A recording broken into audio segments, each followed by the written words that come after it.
All right, so we are starting what we call antiderivatives. Antiderivatives is a segment of derivatives. Essentially, an integral is an antiderivative, and antiderivative is an integral. They mean the same thing. So an antiderivative and an integral mean the same thing. It's just me entering our Zoom so I can write on the iPad. I'm shutting my door. You have such high hopes.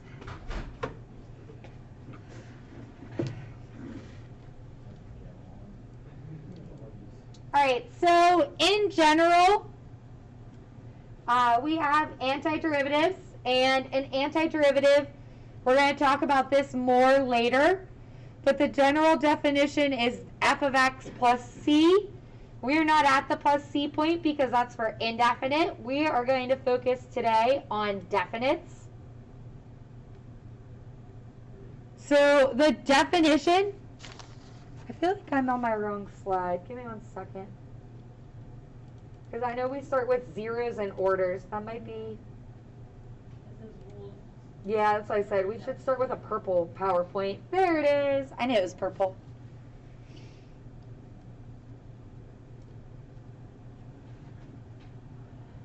Must open the wrong document. Okay, that way it's a little higher for you guys in my back. So the rules of integration, we have these properties. The property says that if you have a negative, it flips your bounds. If you multiply by a -1, it flips your bounds. So that changes the order of integration. So let's say you don't want your integration to be a to b. You need a up top. You multiply by -1. And that flips the order of integration.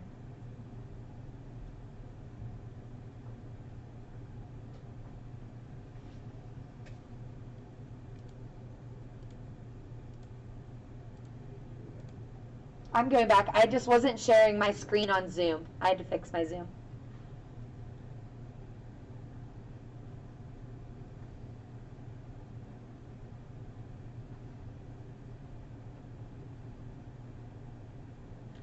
Zero is the value of a definite integral if the upper and lower bound is the same.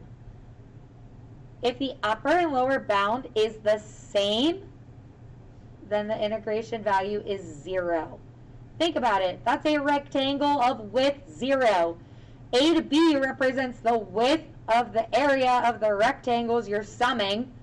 If the area goes from A to A, or 5 to 5, 6 to 6, that's a width of 0, so the area is 0.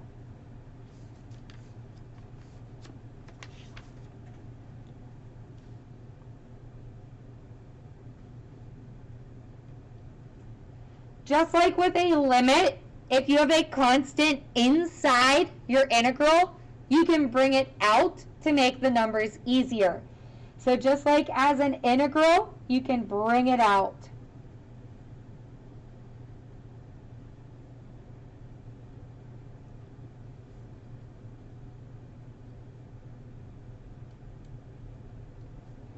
We can take, and we talked a little bit about this yesterday, we can take integrals and break them into sums and differences. So we can look at smaller parts of a whole. And we can also break them up into two integrals where we match the upper and lower bound of the two integrals combining to get a singular integral. So like this one goes A to B and then B to C. So that's really the same as finding the area from A to C.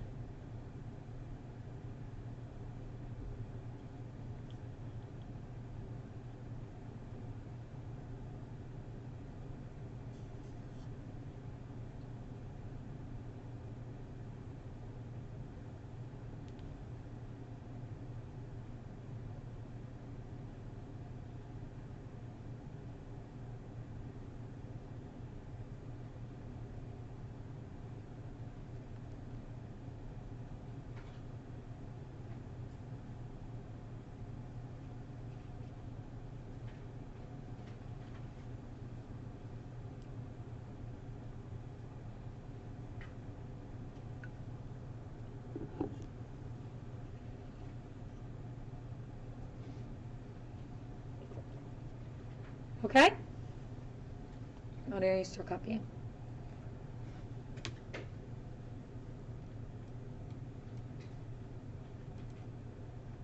So let's go through and look at some examples.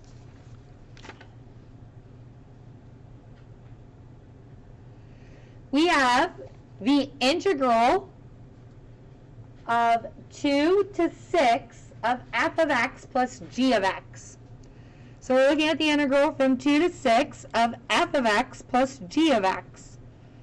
So that's really like saying the integral from 2 to 6 of f of x dx plus the integral from 2 to 6 of g of x dx, whose values are given up above.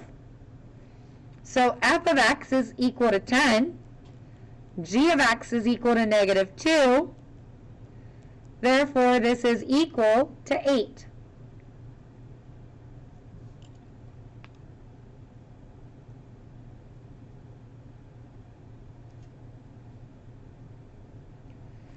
Letter B, same idea, but now it's g minus f, so that would be negative 2 minus 10, or negative 12.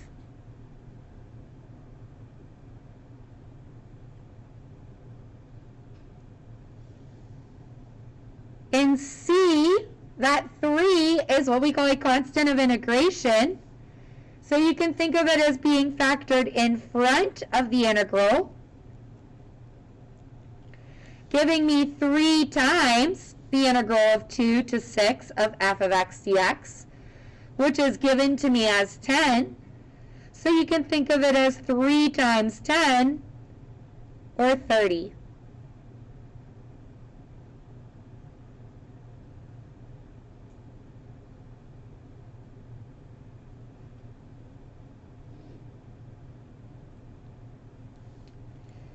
In letter D, we run into a little bit of an issue, because in letter D, we know the integral from 2 to 6 of f of x dx, but now that answer is being shifted up 2 units. So that's kind of like looking at the integral of 2 dx from 2 to 6, which we know is a rectangle of height 2,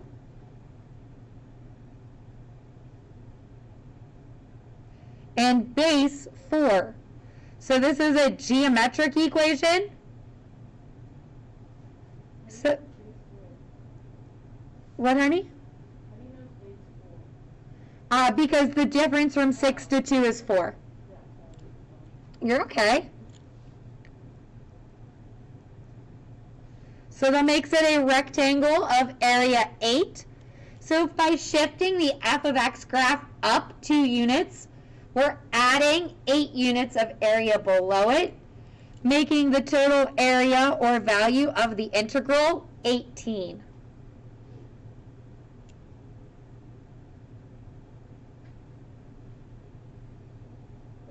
Does everybody still believe me that today's kind of easy? No. Okay, let's look at the next set of examples. So now I have a different set of function equations. This time I'm looking at one function and altering its values. So everything we have is in terms of f of x. So we want to know what the value of the integral is from 0 to 7. So I know the value of the integral from 0 to 5. And I know the value of the integral from 5 to 7. So if I add those two integrals together, I get the integral value from 0 to 7. So that's 10 plus 3, or 13.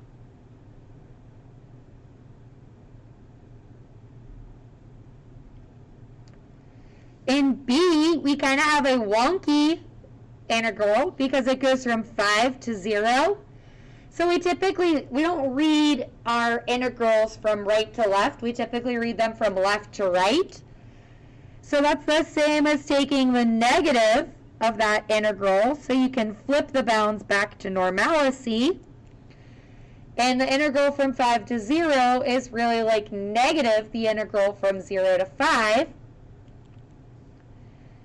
which is negative 10.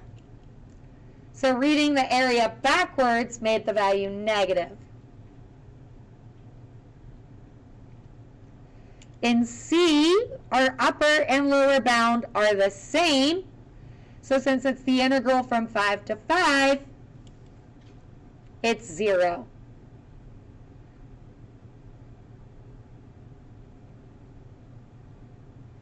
And in letter D, we have a constant of integration again. So that's really like 3 times the integral of 0 to 5 of f of x dx, which is like 3 times 10, or 30 again.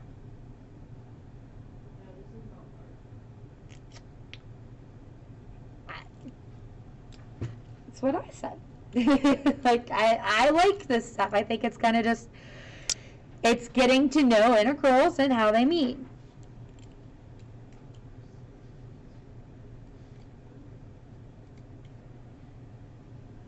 So again, remember that the first rule of integration is that a function has to be continuous. So in example 3, it just says, hey, h is continuous. So that tells me that all of my rules can be applied. So this integral is from 1 to 3. And I'm given negative 1 to 3. And I'm given negative 1 to 1. So I need to be able to come up with a way to get my bounds to be 1 at the beginning and 3 at the end. Yep. Would you do like the negative 1 to 3 minus negative 1 to 1? Negative 1 to 3 minus. So it's kind of going to be what we're doing, but the order we do it kind of matters a little bit more. So, like, I want my beginning to be 1 and my 3 to be at the end. So I need to make sure my first integral starts with 1 and my second integral ends with 3 at the top. So put that same thought into place.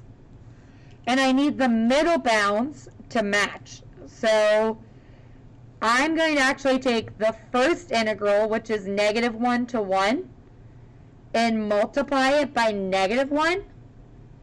So it flips, so it becomes 1 to negative 1. And then to be able to add the integrals together, I need this bound to also be negative 1, so that my bound here matches my bound there. Like those negative 1s have to match the upper to the lower when you add integrals together.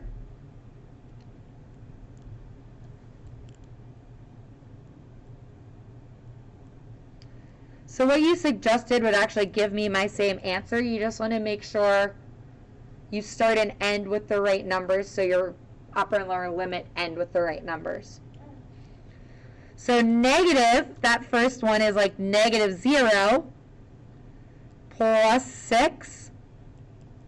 So my area is 6.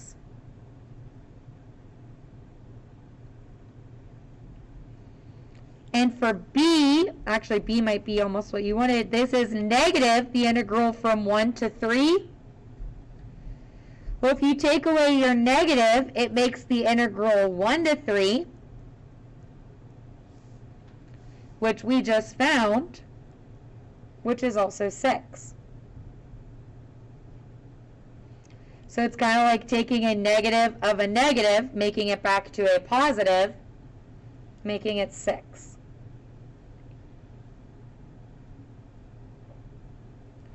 Or you could have, if you didn't recognize that, done the entire process where you made a negative 3 to negative 1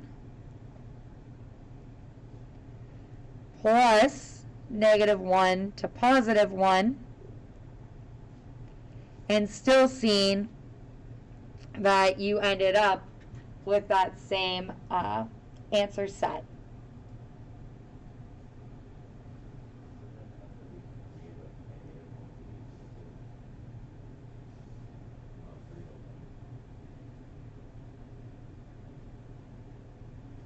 What?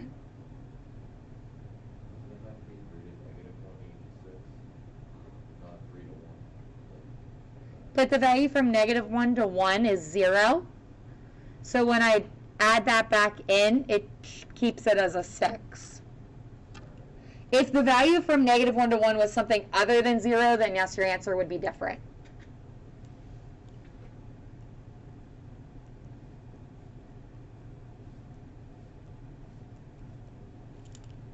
So that's both ways of doing this.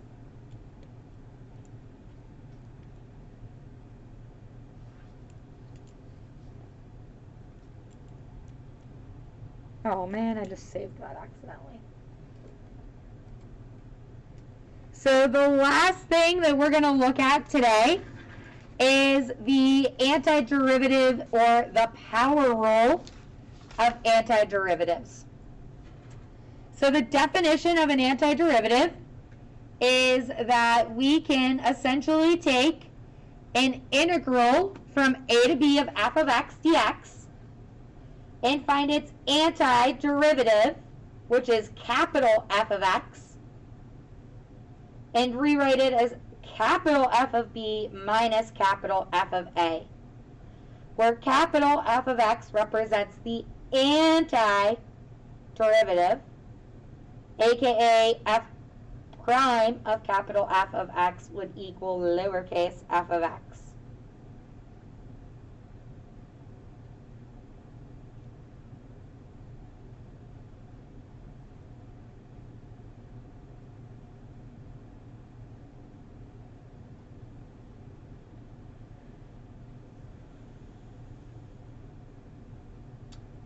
For those of you in physics, you should actually know my next rule, which is the antiderivative power rule. And we kind of actually talked about it in here that one day on my board too. What? We don't know it very well. My goal is to change that. I know. Chase knows everything. Jason's actually not the physicist. Would you like to teach the next part of my lesson then? You could definitely tell me this. I know you could. Are we ready for it? Yep. Big reveal. The antiderivative power rule says whatever the variable is to a power in your function, you add that value plus 1 and then divide by the new exponent. So like, for example, and we're going to do that example next. I actually changed it and made it my next example. If you had x squared, then the antiderivative of x squared is x cubed over 3.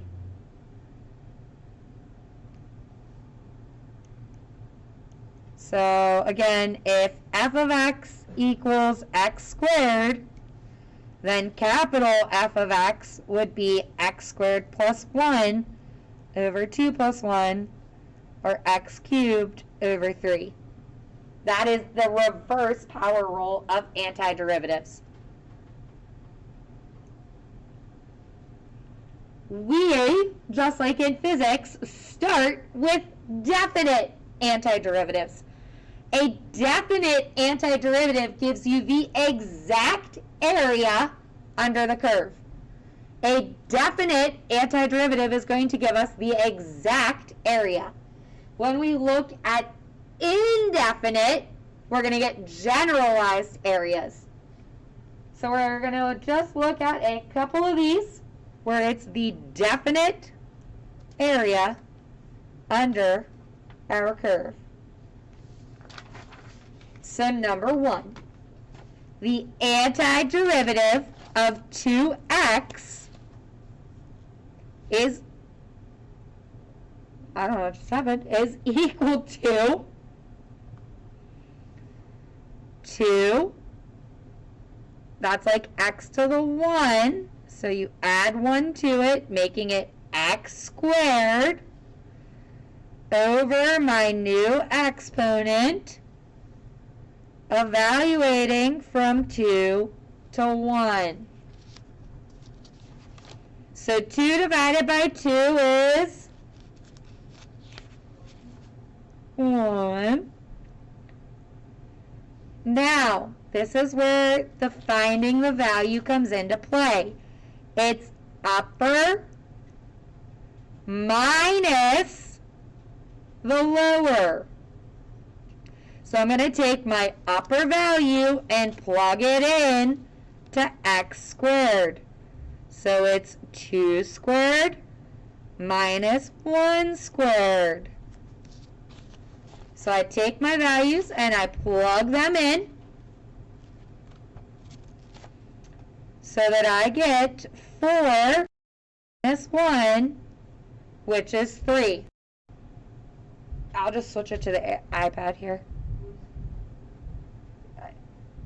And yet, I don't know why it's doing it.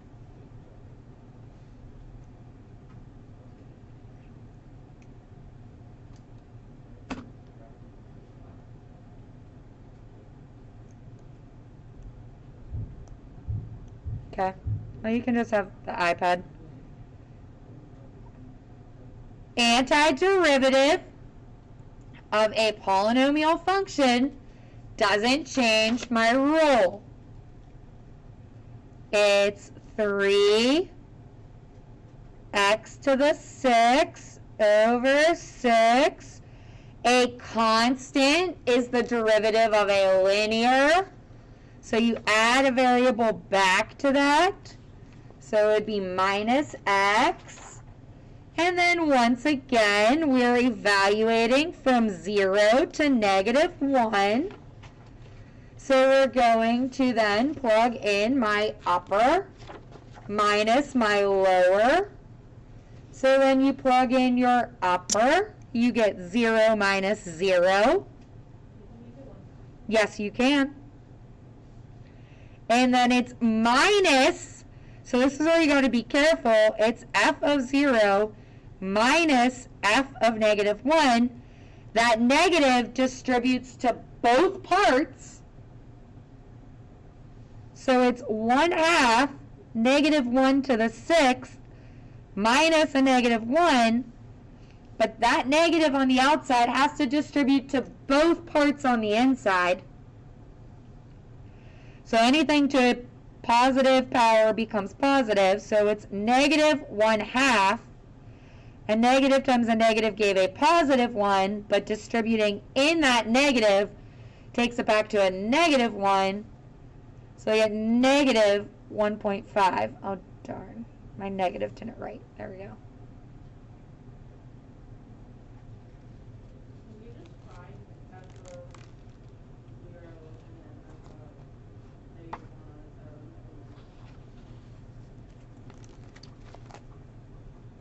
1 You mean like not write it down like that? Like if I just found like f of 0 is 0 and then f of negative 1 would be whatever. Yeah, you just eventually will have to plug it back in. Yeah. I mean, yeah, that's fine. Yeah, I meant like if you wrote it like off to the side is I guess what I was asking. Yeah, that's fine.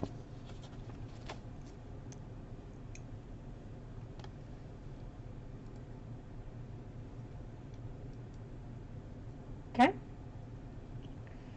Number 4.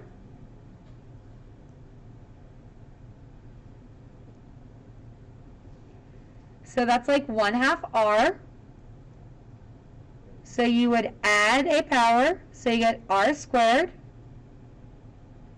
Did I skip one? I think I deleted one off my PowerPoint at one point, and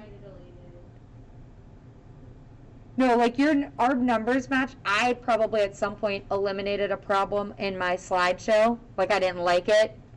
but I can't change these numbers because I imported a PowerPoint, so they're stuck. Yeah. So it's r squared over 2 minus 5r from 3 to 1.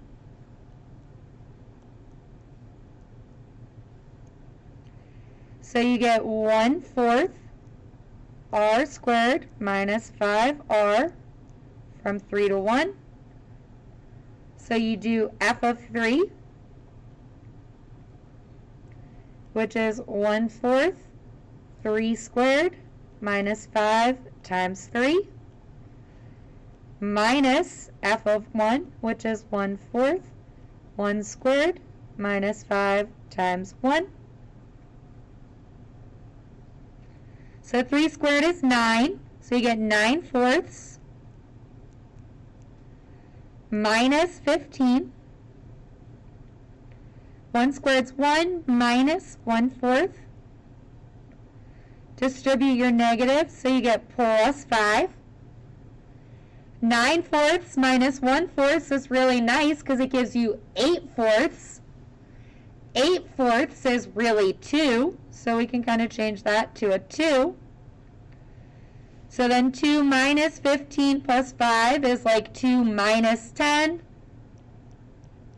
or negative 8.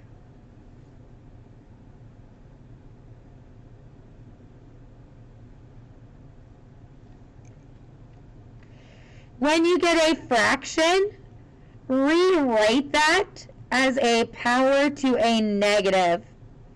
Because you don't know how to do an antiderivative quotient rule, but you could do a negative power rule.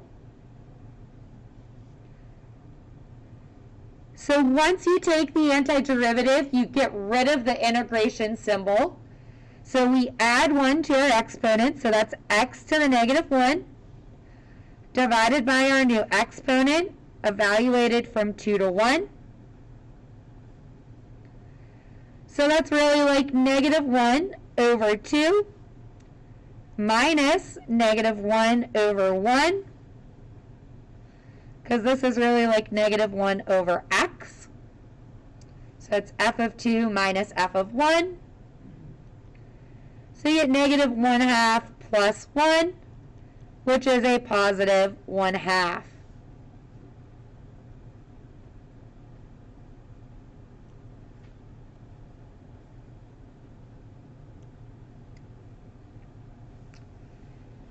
What happens in number 6?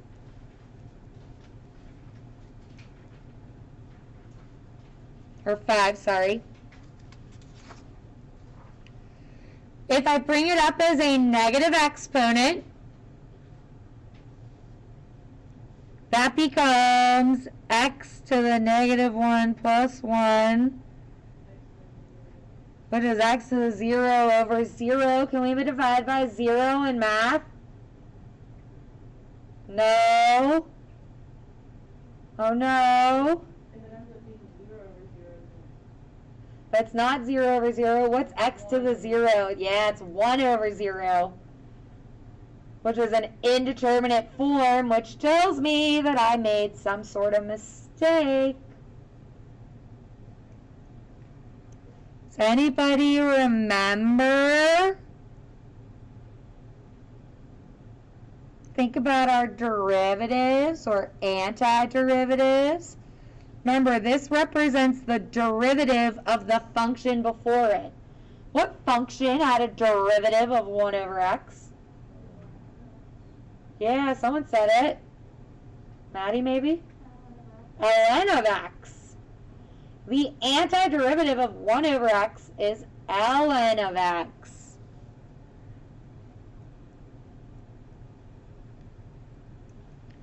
From 5 to 1. This is a special antiderivative. So it's ln 5 minus ln 1. What do we know about the natural log of 1?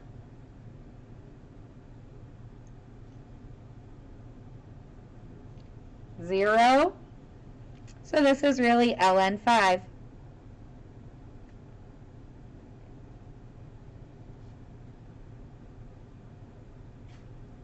I'm going to stop there because I'm not going to give you any homeworks with any crazy denominators. So I'll put 7, 8, and 9. We'll leave those for Monday. So your homework is going to come from our textbook. So bear with me 1 second while I get the problems that you're going to do.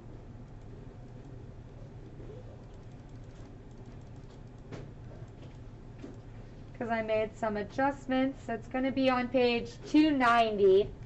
I can tell you that much. So we're coming from page 290.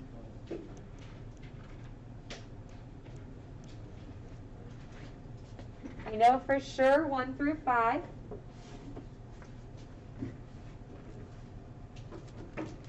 No, that's not it. Haha, very funny. I like you, but not that much.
All right, so it's like 13 problems. Page 290, 1 to 5, 23 to 26, 29 to 30, and 46 to 48.